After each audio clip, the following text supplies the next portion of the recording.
Good morning. I'd like to call the Oklahoma City Airport Trust meeting for April as trustee of the Oklahoma City Airport Trust. And Francis, I think you're doing that. Terry, if you'd raise your right hand, place your left hand on the Bible, and repeat after me. I, Terry Salmon, do solemnly swear that I will support, obey, and defend the Constitution of the United States and the Constitution of the State of Oklahoma,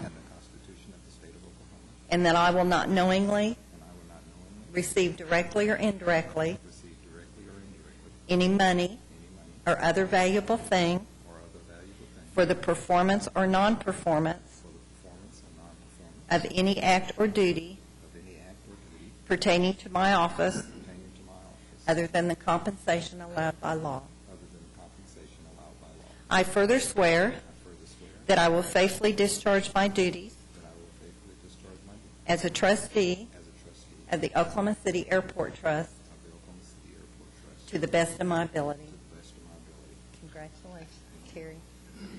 And now if you'll just follow me up to your seat.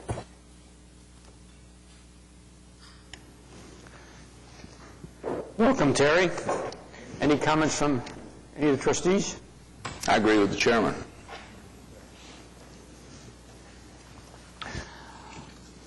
All right. Next on our agenda is to approve the minutes of the March 24th, 2010 Oklahoma City Airport Trust meeting. Move approval. Second. We have a motion and a second. Any discussion? All in favor say aye. Aye. Next on the agenda is to elect the chairman of the Oklahoma City Airport Trust. I move that we elect Larry McAtee as chairman. Second. We have a motion and a second. Any further discussion? All in favor say aye. Aye. And it's so ordered.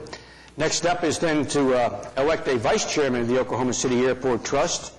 Make a motion to elect Kirk Humphreys. A motion to elect Kirk Humphreys. Second. A second. Any discussion? Cast your votes in favor by saying aye. Aye. Welcome, sir, as the Thanks, sir. Mr. Chairman. vice chairman. Next up is the presentation of the airport strategic development program for Will Rogers World Airport. Thank you, Mr. Chairman. I appreciate that very much. I'd like to call Tracy Thompson, who's our project manager for the airport's strategic development program, to come up to the podium and provide you with a short presentation today on the airport's efforts to basically create a mixed-use aviation and non-aviation use development on the east side of Will Rogers World Airport. It's going to be very important for the airport and also for the city for this development, and we've been working on this for a long time. Very fortunate that we got compliance with the Federal Aviation Administration and all of the airlines to proceed with this program, and actually we got just about what we did. We got everything that we asked for, so we're in the best position possible to continue to move forward. Tracy, thank you for coming today, and I'll let you begin the presentation. Thank you, Mark. And on behalf of Jacobs Consultancy and the entire project team, we appreciate being here today. It is a big moment for us in this program, and I call it a program instead of a project because this is an ongoing new business initiative for the airport, and it doesn't end with the publication and approval of this land plan by the Board of Trustees here. It continues on for as long as the airport is in the business of aviation, because this plan is to support the core business of the airport, which is aviation. The FAA is supportive of airports getting into the land development business for the purpose of creating revenues to sustain the aviation operations, and that's the purpose of this strategic development plan, is to help support the core business of the airport. Many of you who are here on the trust have seen versions of this presentation before. We appreciate your participation in this project through the last couple of years of putting it together. And for the benefit of the audience here and for the trustees, we'd like to go ahead and present our final report and our program here on the PowerPoint. So without any further ado, let me go ahead and give a little bit of background, and then we'll quickly go through some of the results of the development of this program. First of all, to repeat what some of you have heard before, this was a comprehensive program. It wasn't just a land use plan. It wasn't just a master plan effort. It was a business plan in addition to a land use plan. So it was very comprehensive. We have completed our business strategy. including land leasing policies, rate-making methodologies, all of the assurances with the FAA, all of the business aspects of land development at the airport. We've completed that. We've also completed our land use plan for a specific development area on the east side of the airport. As part of the land plan, we've put together development strategies. These are actual development standards for the strategy. These development standards will be what developers can use to know that what the rules are to doing a development on airport property. So we have a big book that I believe each of you have either received electronically or actually in hard copy of our strategic development plan and the development standards that are a companion document. We also had approval and integration of all of the stakeholders through this process. Mr. Cranenberg said early on in the process that he wanted it to be open, transparent, collaborative, and get the benefit of all of the stakeholders in the Oklahoma City community. So we had a steering committee, we had a utilities committee, we had a finance committee, a technical working group. All of these working groups and committees worked together over the last couple of years to achieve the results that we have today. The strategic development plan is based into two sections. One's the business plan and one's the land use plan. And we'll briefly go over some of the highlights of the results of both of those planning efforts. But as this slide says, the business plan prepared the policies, did the financial analysis, whereas the land and the business plan applies to all property at the Oklahoma City Airport boundaries. The land use planning, however, was specific to the development area that we'll discuss.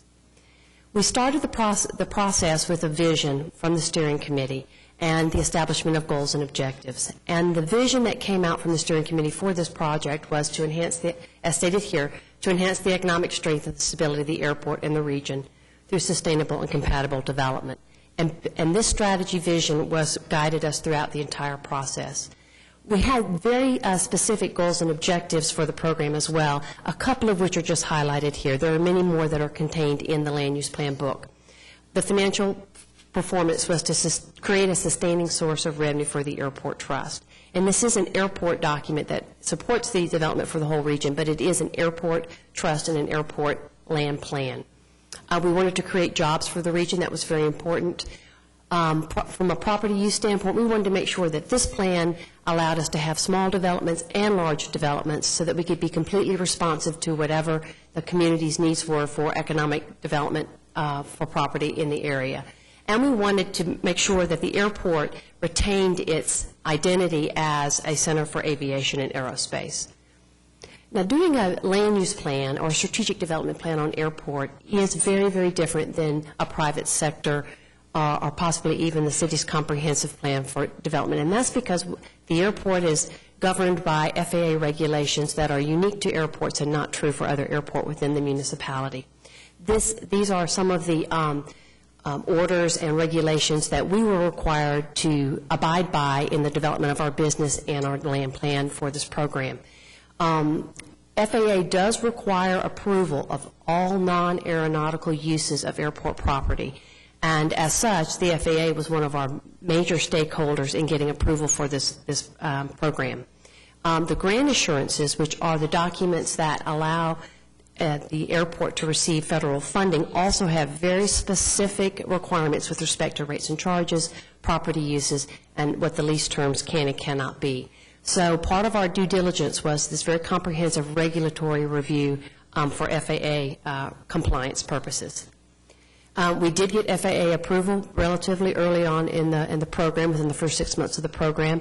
As Mr. Cranenberg said, we pretty much got everything that we wanted. We have dealt with the Southwest region of FAA in the past on land use plans for airports, and so we knew what the requirements were going to be.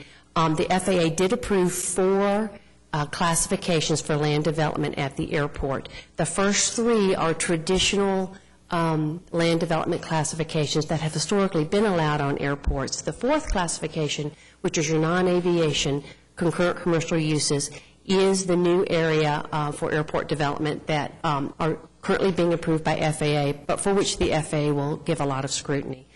It's important to note that non-aviation commercial development on airport property is viewed by the FAA as a long-term interim use of airport property.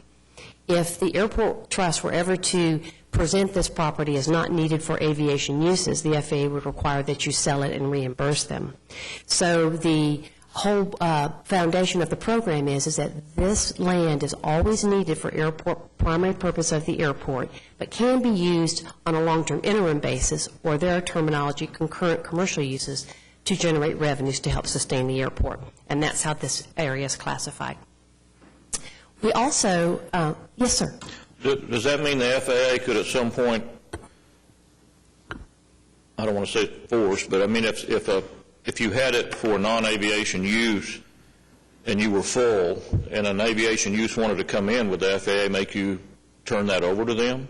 Turn it over to the FAA, no. The way it's set up is the airport layout plan is a document that is approved by the FAA that approves all of the land uses at the airport. This land that is going to be used for concurrent commercial uses is classified as future airport development use. Airport development can include terminals and everything else that's direct aviation. So in the future, and one of the reasons why there are term limits to the leases on airport property is so that if in the future it is needed for direct aviation uses, you can take that property back for that purpose. Fortunately, in places like Oklahoma City and Will Rogers World Airport, because there is so much land available, we always make sure that we never designate commercial land as land we think will be used for direct aviation purposes within your master plan time frame. So when Bernard Dunkelberg did their master plan, which I think was presented 2 or 3 months ago, we made sure that those boundaries stay intact, and we always go from there. So I think as a practical matter, you don't need to worry about that. But theoretically, you're correct. And just to reiterate, in our master plan, in this whole area that we have identified for non-aviation use, the FAA has already approved our airport layout plan use and the property use for non-aviation. So there's no risk of that needing to be, in my opinion, turned over for aviation or necessary for that, because we've said we did not need it for that. In addition to FAA approval, it's very important to get the airline approval. At some airports where I've worked, it's actually mandated by their use agreement, by their contract, that you get approval for these projects. Not so in Oklahoma City, but regardless of the contractual obligation to engage the airlines, it's very important not only to airport staff, but to the FAA that the airlines understand about the program. One of the grant assurances requires that aeronautical rates, meaning landing fees and terminal rents, should not be impacted by the commercial development program. So having complete transparency with your airline community from a rates and charges standpoint was very important and one of the criteria for the program.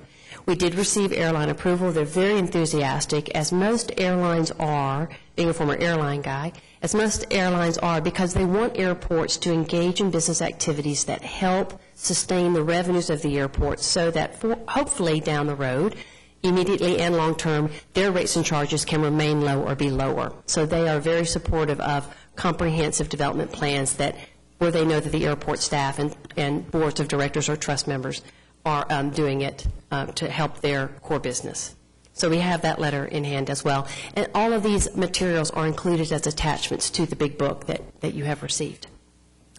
With our due diligence behind us to make sure we had the permissions for the go-forward plan, we embarked on 2 processes that we discussed earlier. One was the land planning process and one was the business plan process. I'm going to start with the land planning process first. It has prettier pictures, and hopefully I keep you engaged. This is a graphic chart showing the process that we went through with my colleagues at Jacobs Consultancy and all the facility planner type people. We started with a commercial development market analysis at a very macro level, looking at the market demand for aeronautical and the non-aeronautical. And the non-aeronautical uses that we have looked at are retail, office, and industrial. Obviously, residential is not a compatible land use on airport property. We did a SWOT analysis and a base map, which is looking at the actual physical characteristics of your land. And those 3 initiatives started the process of creating development scenarios based upon market demand for aeronautical versus non-aeronautical, the physical constraints of the property, what was existing out there from base mapping, and what were the opportunities to capitalize on with those 2 criteria. We went from development scenarios to development alternatives. This was part of this process of why it takes so long to get to this point, was going through all the different scenarios and agreeing with the stakeholders as to what the mix should be to a recommended development plan, which we'll show you here in a minute. As I mentioned, starting off that process is a market analysis methodology. And I know this is a busy chart, and I apologize. It has a lot of information, but to just walk you through it very quickly, we have an established program period of 40 years, and 40 years is similar to or the same as the primary lease term authorized for airport leases. So we thought that was an appropriate program period to go through the study program for. So we took a 40-year planning horizon for our absorption analysis, and that process classifies the land first between aeronautical and non-aeronautical, then classifying the non-aeronautical between retail, office, and industrial, and looking at the highest and best uses for all of those properties and where they would lay out on the site. After that, we looked, using our market analysis, we looked at absorption rates to come up with a phasing program, and from that point we came up with infrastructure and development costs by phase, by type of development, ending up, of course, with a revenue stream based upon recent appraisals that the airport has received. We came up with not only validating not only how fast the land could be absorbed based upon the analysis, but also the potential revenue stream from the property, and all of that information, again, is included in the report. But that's the process you go through for the market analysis. And what we ended up with respect to the development area, which is called in your book the East Side Development Area. It's located, as you can tell, most of you are very familiar with the airport configuration. This is on the east side of the airport. It's roughly 1,000 acres, and it is comprised, it was identified for us early on as the development area to take a look at for land planning purposes. This chart right here talks about how we first allocated aviation versus non-aviation uses. And for those of you in the audience, the red part closest to Interstate 44 is the commercial area. So a large portion of this development tract is dedicated to its highest and best use, which is aeronautical purposes.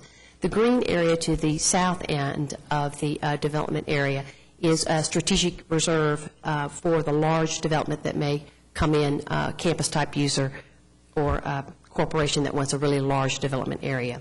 So we first did aviation versus non-aviation uses. Then we went into actually the phasing program. There are many more maps than this. This is just the highlights, talking about the construction of infrastructure, the relocation of Portland Avenue, pulling in the utilities, how the roadways would lay out. And we did site development phasing based upon the demand analysis for property and the infrastructure phasing as well, when that would go in to what we call our ultimate site development. Now the site development map is similar to possibly a city's comprehensive plan. These parcel acreages are not set in stone. The roadways are planned but not in the ground yet. So certainly as any developer or potential user may come to the airport to do a deal on the airport property, it doesn't necessarily have to look specifically like this, but we have it zoned, not zoned, that's the wrong word, we have it laid out and parcelized to help support development initiatives. So that's our ultimate site development based upon all of our review from a site planning standpoint. As I mentioned before, we looked at the infrastructure development cost by infrastructure phasing. And the one thing I know about this slide is that these numbers will not be the real numbers that actually end up on the ground. These were just for macro planning purposes to look at how much the cost would be to put the infrastructure in. This does not break it down by who's paying for it, what the total infrastructure cost would be, and the phasing program when we did our final analysis for financial performance. Oops, excuse me, I skipped over it. As I mentioned earlier, one of the other books that you got was the Development Standards Manual. Mr. Cranenberg identified early on that while the city had its processes and criteria for development, that the airport property may need to have its own set of development standards for developers to know that they have requirements on airport property. Part of the goal is to put some structure around doing development deals at the airport, and I think the Development Standards Manual is an important step in that process. It's currently being, you have a copy to review. We are confirming that everything in there is exactly right and should have that confirmed here in the next week or two. But it is essentially complete, and we're available for your comments as well on the Standards Manual. Real quickly, as I said, this was a business plan component to this comprehensive plan because we had both pieces. We did a lot of studies that are included in your book as part of the process. We did a market rent study for aviation properties to confirm the rental rates charged here at the airport. We did a rates and charges plan, an air cargo rent study. All of these different types of aeronautical users have a different rate-making methodology for developing on airport property. The result of the business plan process is we have created land leasing policies that will be formally adopted by the board potentially next month that will reflect on a formal basis the entire results of the business planning effort. And we'll talk about those here in just a minute, some of the standards. The rates and fee structure that are referenced in the policy establish 3 categories of rent at the airport and specifically for the development area. Your aeronautical rents, which are for your direct aviation uses, and the market rent study helps support the transition from current rates to increases in rates over time for your direct aeronautical uses. That would be your FBOs, your hangars, anything with airfield access. Commercial air cargo, however, if you were to get a third-party commercial air cargo developer to come in and put a speculative cargo building on your airport, they're typically accustomed to dealing with a fair market value-based rental. So we've established, even though an aeronautical user, they're the exception to the rule, and their developments will be based on fair market value appraisal-based rates. Same is true for all commercial properties. All non-aeronautical commercial properties will be based on fair market value appraisal-based rates. Because Oklahoma City Will Rogers World Airport is unique in that it has a very large government, federal, FAA presence on airport, and that has historically been part of who the airport is and part of its future as well. We created a specific category for governmental rates, again, still based upon non-aeronautical fair market value rates, but because it is a public purpose use, governmental use, we've created a category that may be able to negotiate and handle governmental leases distinct from a hotel or a other retail type component. So we wanted to stay compliant with FAA, create 3 categories of rent as opposed to 2 for Will Rogers World Airport. In addition to ground and facility rents that are based upon those rate categories, there's also a component, 2 components that are considered additional rents, and those are infrastructure improvement rents and a common area maintenance fee. For the first, one of the initial goals of the steering committee was to make sure that the airport was whole at the end of the day when they had these new leases. And since the airport, the trust funds are funding a large portion of the infrastructure cost, we wanted to make sure that the rate base was able to capture the pro rata share of those costs on an individual tenant basis. So it will be treated as other infrastructure at the airport, amortized over its useful life, and allocated back to all of the acreages in the development area and rolled into as a component of the overall rent. In addition, because this is looked to be a mixed-use plan development program for the airport, this portion of the airport property, the airport will incur expense for the ongoing annual operating and maintenance costs for keeping the common areas of this development area mowed and otherwise landscaped, possibly irrigated and lighted. So we wanted to make sure, just as in a commercial development area, that there is a common area maintenance fee that is built into the rate structure for these tenants to help offset the cost of the airport for maintaining the common areas for the development areas. So you have your facility and ground rents, infrastructure improvement rent, and common area maintenance fee as a component of your rent structure, still based upon fair market values, not overpriced and not underpriced from what they could have in the private sector. The absorption analysis that is included in your book has the detail, and these are the results of that the recommended development plan reflects this absorption matrix or absorption detail of how much land we think will be absorbed in this 40-year time frame. One of the goals here at the airport is not to respond to the market, but to create a market for this land, and that's why there's been such a strong conversation about putting the infrastructure in and having these sites be development ready. So these are based upon having development ready sites and the forecasted growth. These numbers will be refined over time, and certainly it's a market driven plan, and we'll be ready for the market when the market's ready for us. As I mentioned earlier, there will be some formal policies that this trust will be asked to approve. One is the general land leasing policy for aviation and non-aviation uses that kind of encapsulates everything that's in the big book, so that we have a policy that is manageable in size and information for potential developers or any other interested parties to be able to understand the policies of this trust. There already exists, this trust has already approved the minimum standards for aeronautical uses, aviation uses, and you update those periodically. As a companion document to the minimum standards, we're also going to ask the trust to consider approval of commercial standards for non-aviation uses. Again, it recaptures some of the protocols, policies, and procedures that are in the big book, but in a manageable form that can be easily distributed to the development community or other stakeholders. And I think my last slide talks about the next steps, and that is one of the next steps, is to come to the May Trust for your formal approval of the land leasing policy and the commercial standards and the development standards that we can then use as part of the marketing materials and the information package that we have from airport staff, to the development community or interested parties on a go-forward basis. The FAA also had asked that once the trust formally approves the land use plan, to provide to the FAA an executive summary of the plan, just to confirm that we said that we said we were going to do, which we did. So that is really just a rubber stamp procedure, but it is an important one, and we will do that. We will work with Ms. Blocker and legal staff and airport staff to help support them in finalizing any lease documentation or any term sheets that will be appropriate for future development uses.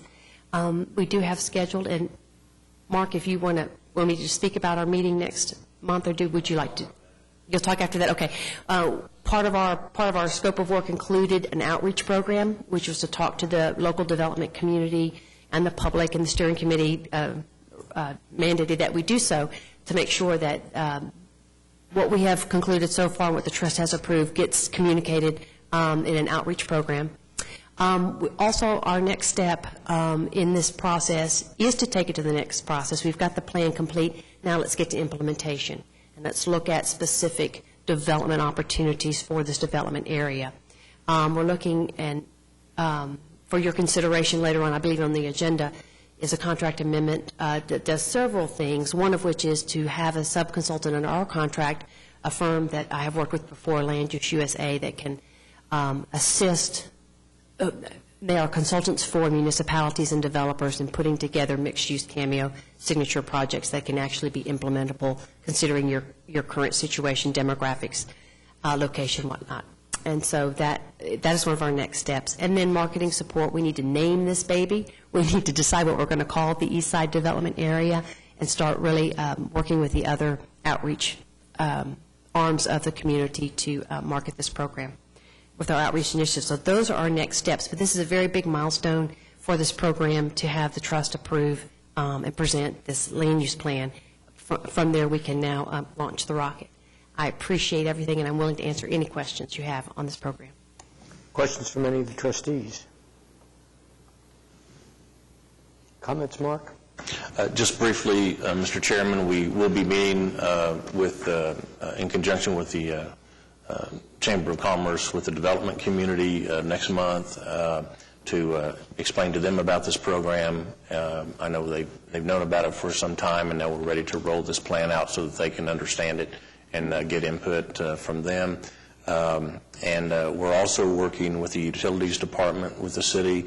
Next week we have a meeting to go forward with our plan to make this development as development ready as possible, and that means not just dealing with the roadways, but also how is the water and the sewer going to be distributed throughout the parcels within the development. So we have that meeting next week. So there are things still to be done.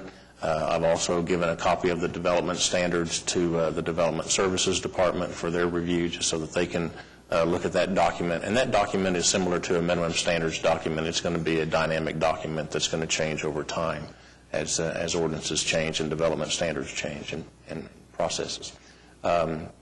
we're so excited about this. We are going to keep moving forward at a rapid pace. This is very important to the city. It's very important to the airport, and we're eager to keep moving. And I want to thank Tracy for all of her work and the many, many trips that she's come up to deal with all the different committees and groups and stakeholders that have been involved in this process, as well as your staff. Thank you. Thank you very much. Yes, I have a question. If I read that slide on what's going to happen in the future, the approval by this trust of the plan, is that to proceed rolling this out to the public? And is that the best way? Could you comment on why we're approving it before we get their input? Oh, thank you. That's a very good question. Approving the plan does not mean that you have approved any specific development or any specific next steps. Approving the plan is almost like accepting a master plan, approving a master plan. It's similar to that in the fact that you now have some guidelines by which you can then make decisions. It doesn't necessarily say these are the decisions that have been made.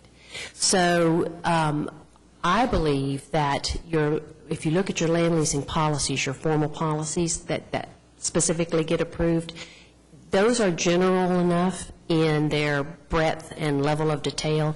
We certainly leave for this trust the ability to negotiate and to create the program that you want. So I hope I've been responsive to your question. Approving this book does not mean now your hands are tied and you can't change it and it's forever set in stone. We also wanted to have the trust receive this plan, and again, we're hopeful to come back in May and have you approve the plan. We wanted to bring it to you at a public forum first before we went to the development community and before we put it out in a public forum. Those two groups are critical for input, and as I said, we're meeting with the development community next month, and we will be doing a public meeting on that. That was a wish of the steering committee. But the plan hasn't been developed in a vacuum. You've had stakeholders, groups involved. Yes, sir. You've had a lot of public input into it to this point. Right. And in talking with the folks from the chamber about, and I've done this before, the next steps are very critical because they are getting buy-in and communicating to your development community, your public community and your development community, not only locally but nationally. And so should they come up with information that is new and important to the plan, that certainly will be integrated. It's not a cram down one way. It's a conversation. It's not a negotiation. And they are interested in what are the rules, what's the timing, is there a process? And so putting the land plan together actually supports private sector development because this trust has demonstrated that they have a plan and they have processes, and next is implementation. So I think it's pretty logical, but I didn't want to give you the impression, Mr. Chairman, that it was a done deal. Now we're done. It's a conversation. One of the questions, since you opened up with the Chamber of Commerce, a number of years ago, Kirk, you still in charge of the aviation area of the Chamber? Vice Chair. A number of years ago, a Chamber representative told me that they were concerned about the airport development and how it might negatively affect the MRO over at Tinker. Has that been all resolved, Kirk, and are we... Well, the MRO would be an aviation use, and quite frankly, that gets into competition, and that's not a bad thing. I think by its nature, I think Will Rogers and some of the companies that operate Will Rogers are by nature going to compete with people at Tinker or connected to Tinker and in Tulsa and other places. So to say it's been resolved, I don't think it'd be accurate, but it's just the world. I don't think it's a problem. Okay. That would be a problem to some people because some people only look at one thing. And if they focus on one thing, they're going to have a problem with it. But if they take the bigger picture, we want to offer people that want to do aviation-related business, we want to offer them the best choices, and then some will choose to go one place, some will choose to go another place. We'd like to see them in Oklahoma or central Oklahoma. Ward 3. Well, some focus on one thing. That's correct.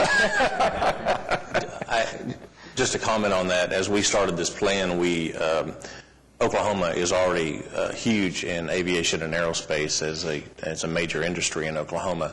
This plan is just going to facilitate that, and we believe that there will be synergies between Will Rogers, the activity that comes to Will Rogers, and also Tinker and the MRO. So we think it's just activity will breed activity, and that's good for everybody. Larry, I do believe this plan will help us to respond to opportunities, particularly on aviation-related opportunities. We'll have everything ready to go, and in the past that has not always been true. We've had a lot of questions. This will have answered a lot of those questions. Looking through the program book, you made the comment that you're going to be meeting shortly to start the discussions on infrastructure, roadways, and so on and so forth. There was a number of options of a layout of the roadways when I was going through some of these maps.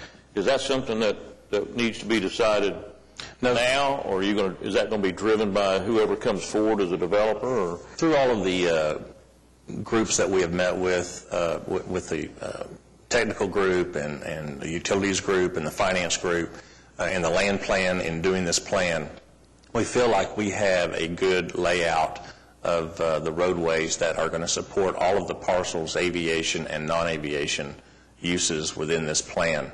Now we're fine-tuning with the stakeholders that are actually going to be putting in that infrastructure. Public Works, there's a portion of the bond program that will help in a portion of Portland Avenue. We're looking, again, with the Utilities Department to do, they're planning to do a major 48-inch line in the area. We're looking at other distribution of water and sewer, as I mentioned before. The franchise utilities, fiber, electric, gas, they're all aware of this. We've had meetings with them. So we think the land plan as it is, the physical plan and the map that you see where the roadways are very representative, and we don't think that those will change. They take into account also taxiways which can be extended across Portland from the airport to open up some of those parcels to more aviation-related development for direct airside access to the airfield.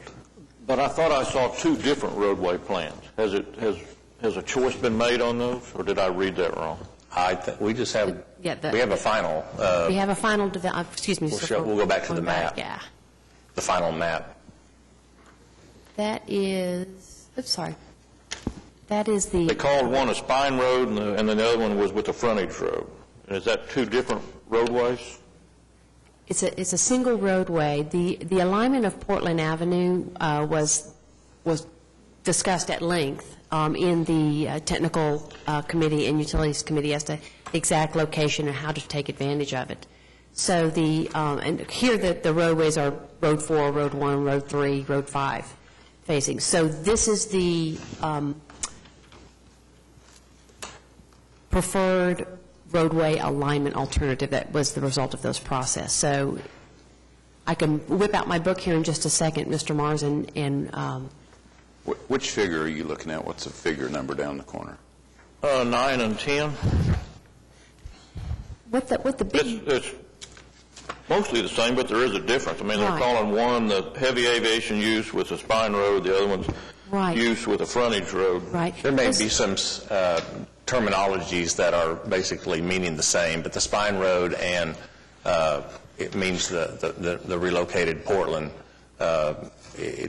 We don't necessarily have a frontage road along I-44 like you would see normally along an interstate, except they're on the south end. But we did that so that we could open up that parcel on the south. We didn't bisect it and limit its effectiveness. But I think to answer Gary's question, Figure 9 shows one potential of several potentials. Roadway alignment, and Figure 10 is different, and I believe you've made the decision to go with more of a Figure 9 alignment. But in your plan, we show the alternatives in this plan, so you're seeing a history of how it all developed to a final plan does place. show the history, which is important for this audience, but not necessarily important for every audience to know how the sausage was made type of thing, and that is we show you all the different scenarios and the decision tree almost as to how we came up with a recommended development scenario, including roadway alignment.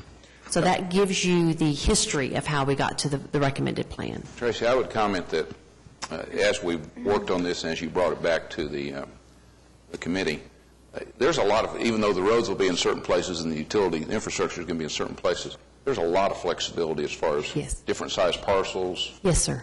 Different uses that may come our way. We can accommodate a wide variety of users and uses. Right, and this slide right here shows only a concept plan. It's not, those parcel sizes are not set in stone.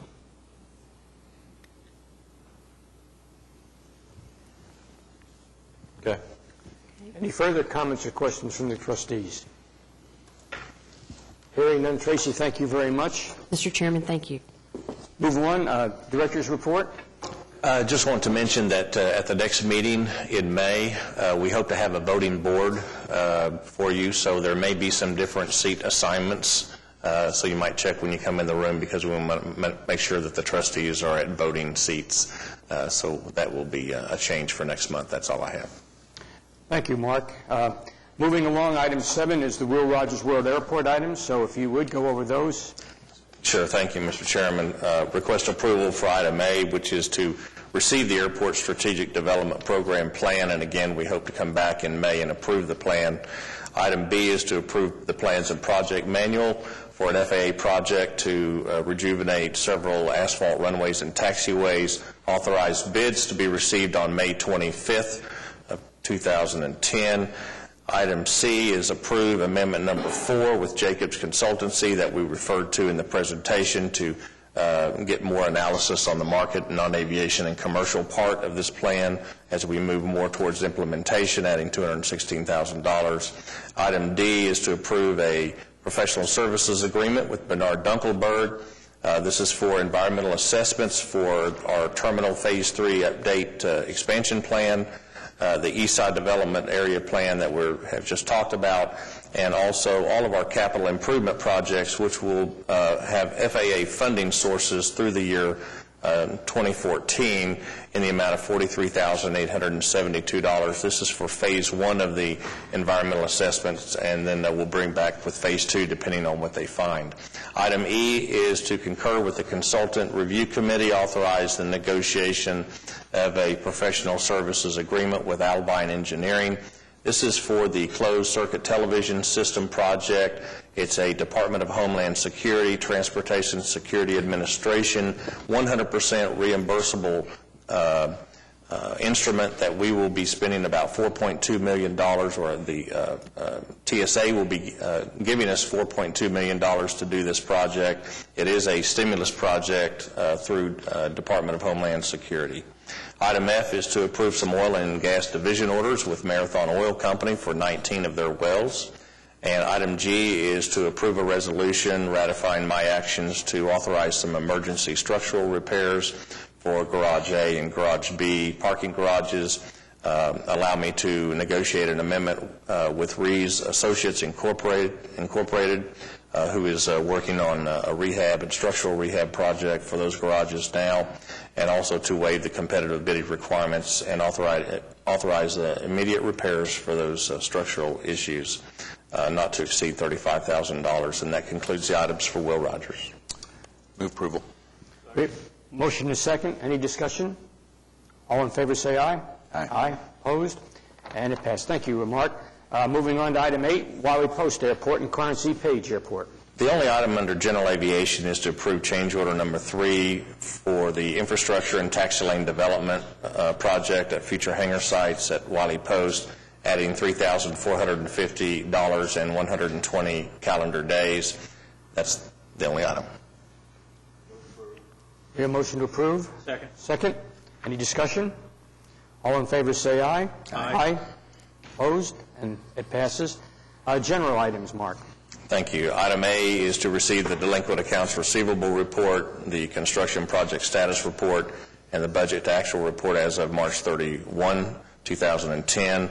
Item B is to terminate the contract with McBride Electric for the 2009-2010 annual electrical and street lighting repairs contract.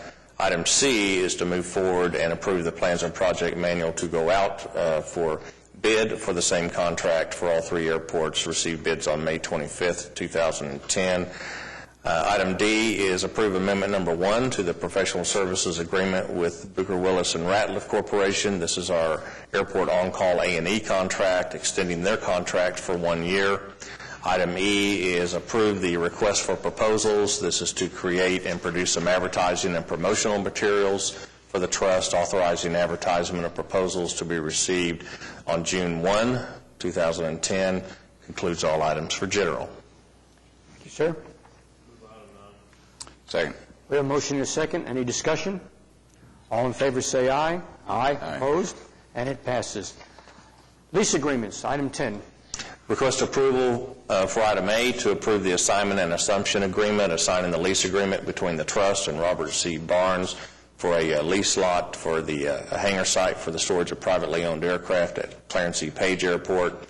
Item B is approve the lease and operations agreement with Atlantic Aviation, Oklahoma City Incorporated. This is to lease ground space and to provide for the lessee's construction for certain facilities and improvements for fixed space operation at Will Rogers World Airport. Item C is to approve 4 assignment, assumption, and use guarantees for the sale of some T-hanger units at Wiley Post with PWA Incorporated. And item D should be 8 items to finish out the ground service agreements for this year for those that do ground transportation service at the airport. That's all leases. Move approval of the lease agreements. Second. We have a motion and a second to approve the lease agreements. Any discussion? All in favor say aye. Aye. Opposed? And it passes. Item 11. Move approval. Second. We have a motion and a second to approve item 11. Any discussion? All in favor say aye. Aye. Opposed? And it passes. Comments from trustees? Comments from Welcome, staff? Terry. Oh. Welcome aboard. Glad to have you. Comments from staff? Any citizens? Mr. Chairman, I'm delighted you're chairman. I think you'll do a great job. Thank you, sir. I'm delighted you're vice chairman. Now that we've done that. We just love each other. Can we get a motion to adjourn? Do we need a motion to adjourn? No. We're adjourned.